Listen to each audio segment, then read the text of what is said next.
नमस्कार। समस्त भारतीय पार्टी द्वारा प्रस्तुत कार्यक्रम बदलेगा देश प्रदेश में आपका स्वागत है। मैं हूं वनिता।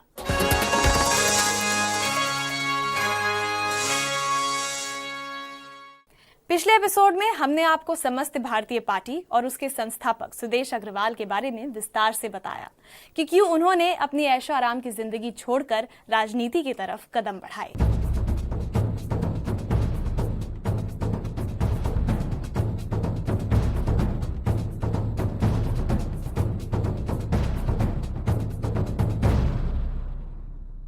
बदलेगा देश प्रदेश के इस एपिसोड में हम बात करेंगे राजनीति की, राजनीति में लगातार आ रही गिरावट की और कैसे जनता इसे ठीक कर सकती है।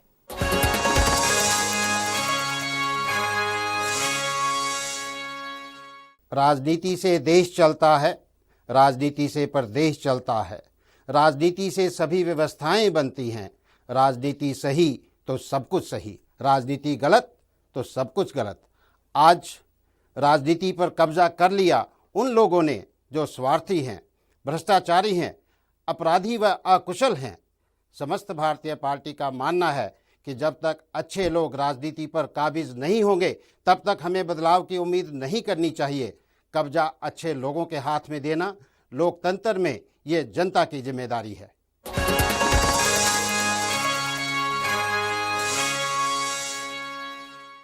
आज हमारी राजनीति वंशवाद और परिवारवाद के पंजे में है। देश में बेहतरी और बदलाव की बात करने वाले सियासतदानों का असली चेहरा खौफनाक है। हमारी राजनीति में चल रहा गंदा खेल चिंता का विषय है। राजनीति में बेईमानों और मक्कारों का जमावड़ा है। राजनीति गुंडे और मवालियों का काम बनकर रह गया है। राजनीति में जाने का मतलब समझा जाता है दलदल में फंसना। राजनीति धनबल और बाहुबल का अखाड़ा बन गई है। राजनीति काजल की वो कोठरी हो गई है जिसमें कोई बेदाग नहीं बचता। आजकल लोगों के मन में राजनीति की ऐसी ही इमेज है। हमारी सरकारें केवल वोट बैंक की राजनीति कर रही हैं। पहले वो समय और हुआ करता था जबकि राजनीति का मतलब सामाजिक सेवा हुआ करती थी, लेकिन आजकल केवल वोट बैंक की राजनीति रह गई है। मैं तो खुद फील्ड में रहती हूँ और लोगों के बीच में जाती हूँ। हर व्यक्ति यही शिकायत करता है कि जी जो वादे जो घोषणाएं इलेक्शन से पहले की जाती हैं वो चुनाव के बाद कोई आता भी नहीं, पूछता भी नहीं। तो इसको हम क्या मानेंगे? यही मानेंगे कि केवल वोट बैंक के लिए तो हम वादे करते हैं कि किसी तरह वोट पड़ जाए। वोट लेने के बाद नेता का फर्ज होता है जनता के बीच में जाना। और महिलाओं के बारे में अगर मैं बोलूं तो हमारी महिलाएं गांव में आज भी काफी अशिक्षित हैं। बहुत सी महिलाओं को तो यही नहीं पता कि हम किसका बटन दबा के आ रहे हैं। जहां पति ने बोला, जहां बेटे ने बोला, जहां एक बच्चा साथ में किया, उसने बटन दबा दिया। वो जिसका बटन दबाया गया है वो हमारे लिए क्या करेगा, हमारे गांव हमारी गलियों के लिए क्या करेगा, इसके बारे में वो जानती नहीं है कुछ भी। इन सबसे बढ़कर हमारी राजनीति क्षेत्रवाद, जातिवाद, धर्मवाद के दायरे से बाहर नहीं निकल पा रही है। क्या भारत की जनता राजनीति के इस बदनुमा चेहरे से वाकिफ नहीं है? क्या राजनीति की सूरत को बदलने की जरूरत नहीं है? देखिए, कोई भी सरकार हो, चाहे बीजेपी है, चाहे कांग्रेस है, चाहे बसपा, कोई भी है, तो सभी के अंदर ये धांधलेबाजी लगी हुई है। लेन देन वाली तो एक आम बात हो चुकी है। इलेक्शन के टाइम में जाकर के आम आदमी को ये दिखाना कि हम आपके साथ हैं, और जब अपना स्वार्थ पूरा हो जाता है तो उसके बाद में आम आदमी की तरफ देखना भी नहीं है। वोट बैंक की राजनीति बिल्कुल चरम सीमा पर है। अपने अपने नुमाइंदे खड़े कर रखे हैं। वो इलेक्शन टाइम में झांसा दे करके, रिश्वत दे करके आम आदमी की मजबूरी का फ़ायदा उठा करके अपना काम निकाल लेते हैं और गरीब बेचारा वहीं का वहीं देखता रह जाता है। मैं तो ये समझती हूँ जैसे पहले समय में रात के समय राजा निकला करता था ये देखने के लिए कि मेरी प्रजा कैसे रहती है, कोई भूखा सोया है, किसके घर में पानी नहीं है। अगर इस तरह के लोग आज राजनीति में आने लग जाएं, जो राज ना करना जानते हो, जो समाज सेवा करना जानते हो, तो हमारे देश की काफ़ी मुश्किलें, हमारे लोगों की काफ़ी मुश्किलें हल हो सकती हैं। लोकसभा में 545 सदस्यों में से 156 सदस्य राजनीतिक परिवारों या पृष्ठभूमि से हैं, यानी तकरीबन 30% सदस्य परिवारवाद की देन हैं। यदि महिला सांसदों की बात करें तो 70% महिलाएं राजनीतिक परिवारों से हैं। स्थानीय निकाय और विधानसभाओं में नाते रिश्तेदारों की घुसपैठ लगातार बढ़ती जा रही है। वंशवाद और परिवारवाद के वर्चस्व के चलते देश की राजनीति की कमान कुछ विशेष हाथों में सिमट कर रह गई है। फिर पार्टी चाहे कोई भी हो, सत्ता और रसूख के इस खेल में योग्य व ईमानदार लोग राजनीति में आने से डरने लगे हैं। राजनीति में चमचों और चापलूसों का बोलबाला है। सत्ता सांप सीढ़ी का एक ऐसा खेल बनकर रह गई है जो पैसे और कुछ शीर्ष लोगों की परिक्रमा तक सीमित रह गई है, और इस राजनीति से मूल्य और मुद्दे नदारद होते जा रहे हैं। आज की सोच केवल अपने तक सीमित रह गई है कि मैं कैसे आगे बढ़ूं, कैसे सत्ता में रहूं, कैसे अपने परिवार को आगे बढ़ाऊं और कैसे आगे अगला इलेक्शन भी जीतूं, उससे अगला इलेक्शन भी जीतूं। इससे आगे हम सोच नहीं पाते हैं कि देश कहाँ और देश के लोग कहाँ चले गए हैं। हमारे जो देश की आम जनता है, अभी आप देखिए कि करीब 40-50 करोड़ लोग तो इलिटरेट ही हैं, जो अपना नाम तक नहीं लिख सकते।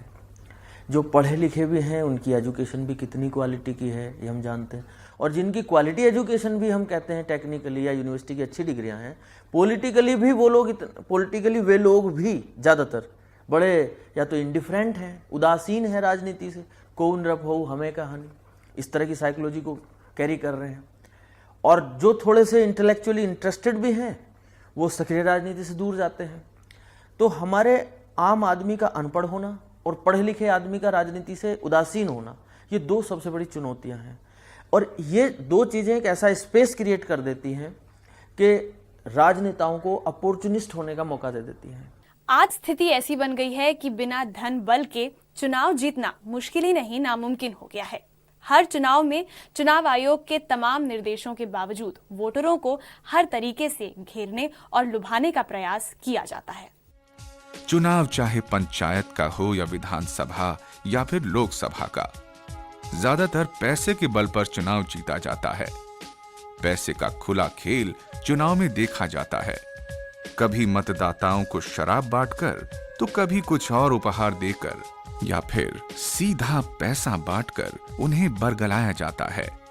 एक अनुमान के मुताबिक पिछले लोकसभा चुनाव में करीब 10,000 करोड़ रुपए की ब्लैक मनी का इस्तेमाल हुआ। तो वहीं हाल में संपन्न देश के सबसे बड़े सूबे उत्तर प्रदेश में 1,000 करोड़ रुपए से ज्यादा की ब्लैक मनी चुनाव की भेंट चढ़ी। इतने बड़े पैमाने पर धन बल का इस्तेमाल देश के लोकतंत्र के लिए सबसे बड़ी चुनौती है। चुनाव के दौर में वोटों को खरीदना ये एक शौक बन गया है, पैसा का खेल हो गया है चुनाव। आजकल के चुनाव करोड़ों में होते हैं। कोई भी ईमानदारी से वोट लेना नहीं चाहता। किस तरह से वोट लेना है, किस तरह से खरीदना है, किस तरह से बाहुबल इस्तेमाल करना है, गाड़ियों में भर भर के लोगों को कैसे लेके जाना है। आजकल के राजनीतिक में ये बात कहना चाहूँगी कि उन्होंने एक एक घर मार्क किया हुआ होता है कि हम किस तरह से यहाँ से 10 वोटें हैं तो 10 लोगों को भर के लेके जाना है, उनकी वोटें डलवा के वापस छोड़ना है। देश की राजनीति में अपराधीकरण और बाहुबल स्वस्थ राजनीतिक प्रक्रिया के लिए सबसे बड़ा खतरा बन गया है, जिसे वक्त रहते अगर रोका न गया तो ये हमारे लोकतंत्र पर भी प्रश्न चिन्ह लगा सकता है। राजनीति का अपराधीकरण बढ़ता जा रहा है। नेशनल इलेक्शन वॉच के आंकड़े के मुताबिक 2004 में हमारे संसद में 128 दागी सांसद थे, जिनकी संख्या सन 2009 में बढ़कर 150 हो गई है, जो कि 2004 के मुकाबले 17.2% ज्यादा है। कमोबेश राज्य विधानसभाओं की हालत भी यही है। वहां भी अपराधीकरण के ग्राफ में वृद्धि देखी जा सकती है। ये आंकड़े हमारी मौजूदा राजनीति की दशा और दिशा बताने के लिए काफी हैं। यहाँ पर जो पावर गेम है, उस पावर गेम में एक बहुत बड़ा इन्वॉल्वमेंट है मसल पावर का, ठीक, और मसल पावर के साथ साथ इन्वॉल्वमेंट है मनी का। अब है क्या कि ये अपराधी काम करते हैं उद्योगपतियों के लिए, ये अपराधी काम करते हैं राजनेताओं के लिए, और उससे भी ज़्यादा समस्या की बात यह है कि एक समय बाद राजनीति का अपराधीकरण नहीं, अपराध का राजनीतिकरण हो गया है। ठीक, क्योंकि क्रिमिनल्स को मौका मिला है चुनाव लड़ने का, चुनाव लड़ने के बाद चुनाव जीतने का, क्योंकि जीतने की उनके पास कोई समस्या नहीं है, मैन पावर उनके पास है ही, पैसा उनको उद्योगपति दे देते हैं। पीछे भी चुनाव हुए हैं, आप सब जानते होंगे कि जेल में बैठे हुए कैदियों को चुनाव लड़वाया गया और वो कैदी के चुनाव जीते भी हैं। आज अगर हम अपनी पार्लियामेंट में ऐसे व्यक्तियों को भेजते हैं जिनके ऊपर क्रिमिनल केस चल रहे हों, तो वो क्या फैसला देंगे और क्या देश के बारे में सोचेंगे, ये एक बहुत सोचने वाला सवाल है। क्षेत्रवाद, परिवारवाद, धन बल और बाहुबल जैसी गंभीर राजनीतिक बीमारियों से हरियाणा अछूता नहीं बल्कि गहरे तक धंसा है। इसके अलावा जातिवाद भी हरियाणा की राजनीति पर बुरी तरह हावी है और यही हाल बाकी प्रदेशों का भी है। हरियाणा की राजनीति में क्षेत्रवाद और परिवारवाद का वर्चस्व है। विभिन्न पार्टियां जाति के नाम पर लोगों को बरगलाकर अपना उल्लू सीधा करती रही हैं। इसके अलावा राजनीति का अपराधीकरण भी हरियाणा में गंभीर समस्या है। नेशनल इलेक्शन वॉच के मुताबिक हरियाणा की विधानसभा में 28% एमएलए आपराधिक पृष्ठभूमि के हैं। अपराधीकरण के अलावा हरियाणा के लिए एक बड़ी चुनौती क्षेत्रवाद भी है, जिससे पूरे हरियाणा का विकास बुरी तरह बाधित हो रहा है। सबका अपना अपना गढ़ हो गया है। हरियाणा पहले से ही जाटों का गढ़ मानते हैं। दूसरी बात, जैसे कि हुड्डा ने अपना रोहतक चुन लिया, झज्जर चुन लिया, और इनेलो ने अपना हिसार है उधर का एरिया। जैसे कि अब ये हमारा सोनीपत है, आज तक इसका कोई विकास नहीं हुआ है और शायद ही संभावना है कि नहीं होगा। आज के यहाँ के रोड देख लो, सीवर देख लो, हर एक चीज़ की प्रॉब्लम है यहाँ पे। जहाँ हम देश में लोकतंत्र की बात करते हैं, डेमोक्रेसी की बात करते हैं, उसी प्रकार से राजनीतिक पार्टी में भी डेमोक्रेटिक प्रोसेस होना अनिवार्य था, जो कि आज फॉलो नहीं हो रहा है। आज हो क्या गया है कि सारा जो पावर है, जो ताकत है, वो कुछ ही लोगों के हाथ में केंद्रित होकर रह गई है और उन्हीं लोगों के हाथ में वो केंद्रित हो गई है। और लोकतंत्र का प्रोसेस पार्टियों में भी नहीं होने की वजह से जो भी लोग उनके चारों तरफ रहते हैं, उनके गुर्गे कह लो, उनके चापलूस कह लो, चमचे कह लो, वो उस पावर शेयरिंग का हिस्सा बन जाते हैं। बदलेगा देश प्रदेश में वक्त हुआ है एक ब्रेक का। जाइएगा नहीं, क्योंकि ब्रेक के बाद हमारे साथ होंगे समस्त भारतीय पार्टी के राष्ट्रीय अध्यक्ष सुदेश अग्रवाल, जो राजनीति के इस बदले रूप का विश्लेषण करेंगे।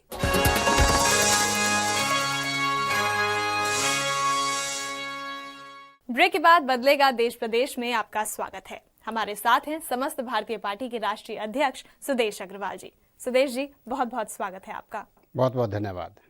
आज राजनीति इतनी गंदी हो गई है कि कोई भी भला आदमी राजनीति में आना नहीं चाहता, तो फिर आपके मन में ये ख्याल कैसे आया कि आप जनता की सेवा कर रहे थे, समाज सेवा कर रहे थे और फिर राजनीति में आ गए?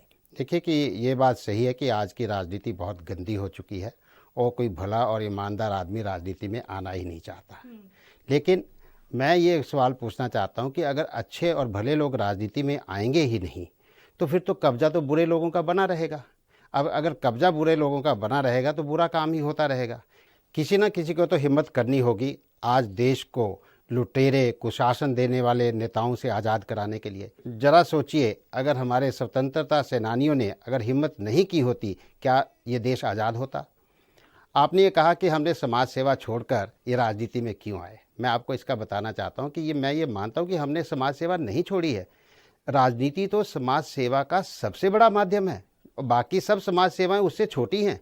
राजनीति के माध्यम से आप समस्याओं का समाधान कर सकते हैं, राजनीति के माध्यम से आप कानून बना सकते हैं, नीतियां बना सकते हैं, उन्हें लागू कर सकते हैं, कानून व्यवस्था ठीक कर सकते हैं, विकास कर सकते हैं। ये कोई भी समाज सेवा नहीं कर सकती। और क्योंकि राजनीति में हम गांव-गांव गए हैं, वहाँ पे ये सवाल बार बार उठता है जी कि आप समाज सेवा कर लीजिए, राजनीति में क्यों आए हैं। ये दकियानुसी सवाल जो है ना, ये वो लोग करते हैं जो राजनीति में सक्रिय हैं, क्योंकि वो राजनीति में किसी को आने देना नहीं चाहते हैं। नहीं तो अगर इतना ही आपको समाज सेवा का शौक़ है तो आप कर लीजिए ना। आप क्यों राजनीति कर रहे हैं?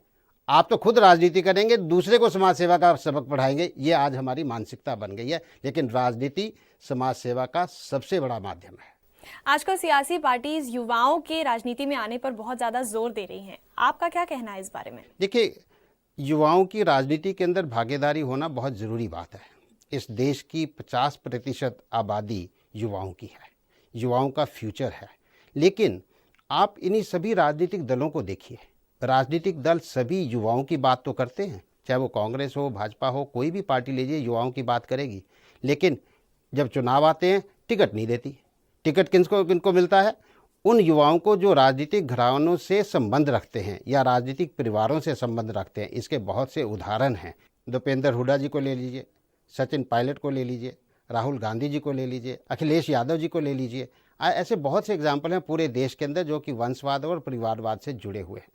मैं युवाओं से यही अपील करना चाहूँगा कि वो राजनीति के अंदर सक्रियता से अपनी भागीदारी सुनिश्चित करें और साथ ही साथ सच्चे ईमानदार लोगों को जिताने में अपना योगदान करें। पहली बात तो ये करूँगा। दूसरी चीज़ मैं उनसे ये कहूँगा कि राजनीतिक दलों के झांसे में ना आए, अपना आर्थिक भविष्य बनाने के लिए काम करें, जिससे कि आपका अपना प्रोफेशनलिज्म जो है, आपकी अपनी आर्थिक स्थिति जो है वो कैसे ठीक होगी? राजनीति के माध्यम से तो हो नहीं सकती। तो राजनीति के माध्यम से तो तभी हो सकती है जब आप भ्रष्टाचार करेंगे। अगर आपने राजनीति में आना है, मैं युवाओं से अनुरोध करता हूं, अपील भी करता हूं, आप जो मर्जी समझ लीजिए करता हूं, कि अगर आपके अंदर मादा है संघर्ष और त्याग करने का, देश की सेवा करने का, तो राजनीति में आए। अगर आपके अंदर ये मादा नहीं है, अपना आर्थिक विकास करना चाहते हो, तो जरूर जाइए, ब्यूरोक्रेसी में चले जाइए, आप पुलिस में चले जाइए, आप देश की सेवा कर सकते हैं, लेकिन राजनीति से आपका आर्थिक विकास नहीं हो सकता। मैं यही अनुरोध करना चाहता हूँ युवाओं से। मुझे लगता है आपने बहुत अच्छे से यंगस्टर्स को मोटिवेट कर दिया है। ऐसा कहकर जब भी चुनाव आते हैं तो जनता में उम्मीदें जगाई जाती हैं, उनसे बड़े बड़े वादे किए जाते हैं, वोट लिए जाते हैं और उसके बाद जब सत्ता हाथ में आ जाती है तो फिर लूट मचा दी जाती है। सियासतदानों की ये आदत हो गई है और इसी वजह से जनता का जो भरोसा है नेताओं के ऊपर से वो उठ गया है। कोई भरोसा ही नहीं करता नेताओं पर। इस बारे में आपका क्या कहना है? आपने बिल्कुल ठीक कहा है कि 65 साल की आज़ादी के अंदर इतने चुनाव हुए, राजनेताओं ने इसके ऊपर मास्टरी कर ली है। सपने दिखाना, उम्मीदें जगाना, स्वार्थ पूरे करना, वोट कैसे खरीदने हैं, जातिवाद की राजनीति कैसे करनी है, बूथ मैनेजमेंट कैसे करना है, ये इनके ऊपर सबके ऊपर मास्टरी कर ली है और इससे वो चुनाव जीत जाते हैं। और चुनाव जीतने के बाद भूल जाते हैं कि 5 साल तक वो जनता कहाँ है। और कई तो हमें ये भी उदाहरण मिले कि कुत्ते बांध लेते हैं, एक मतलब कि जिससे कि जनता अगर आए तो वो मतलब वहाँ से वापस ही चली जाए। ऐसे उदाहरण भी हमारे सामने आए हैं। मैं ये मानता हूँ कि कहीं ना कहीं इसके लिए जनता भी जिम्मेदार है, लेकिन इसके बावजूद भी नेताओं के ऊपर से जनता का विश्वास उठना स्वाभाविक सी बात है। समस्त भारतीय पार्टी इन कुरीतियों को ठीक करने के लिए वचनबद्ध है। अगर मौका मिला तो इन सबको ठीक करेंगे। देश की सर्वोच्च संस्था संसद से लेकर सभी विधानसभाओं तक हर जगह बहुत सारे दागी सदस्य हैं। एक तरह से राजनीति का अपराधीकरण हो रहा है, सबके ऊपर आपराधिक मामले दर्ज हैं। आप क्या कहेंगे इस बारे में? ये सही है कि आज संसद के अंदर और विधानसभाओं के अंदर बहुत से दागी या अपराध करने वाले तत्व जो हैं वो वहाँ पर पहुँच जाते हैं। लेकिन इसको अगर हमें ठीक करना है तो सबसे पहले तो हमें इसके कारण जानने पड़ेंगे, तभी हम बीमारी का इलाज कर पाएंगे। तो मैं ये मानता हूँ कि एक तो हमारे कानूनों के अंदर बहुत लचीलापन है, कानूनों को हमने ठीक ही नहीं किया। इलेक्टोरल रिफॉर्म जो हैं वो हमने ठीक ही नहीं किए।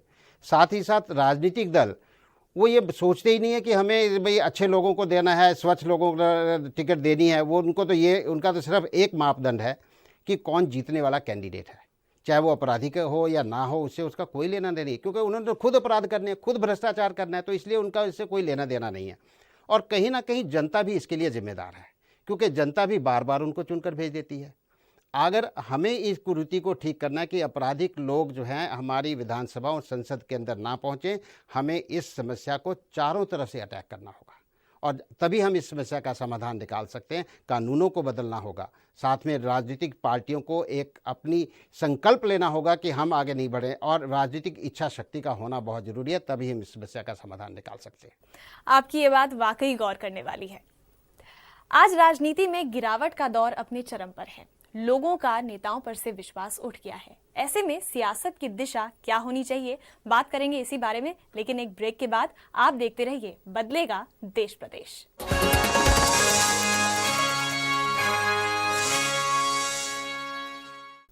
ब्रेक के बाद बदलेगा देश प्रदेश में आपका एक बार फिर से स्वागत है।